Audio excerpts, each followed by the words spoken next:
Supreme court में election commission के खिलाफ तौहीन अदालत दायर कर दी गई है।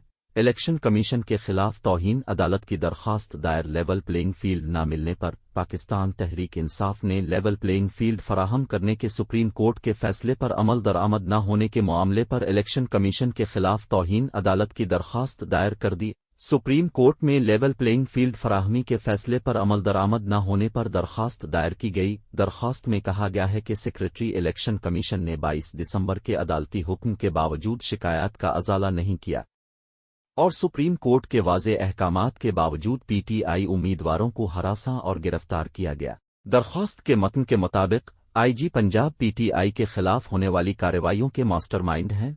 अदालती हुक्म उदूली करने वालों के खिलाफ सख्त कार्रवाई की जाए। दरख्वास्त में इस्तदा की गई है कि पीटीआई उम्मीदवारों को रैलियों और जलसों की इजाज़त दी जाए और फौरी समा। इलेक्शन कमीशन के खिलाफ तौहीन अदालत की दरख्वास्त दायर।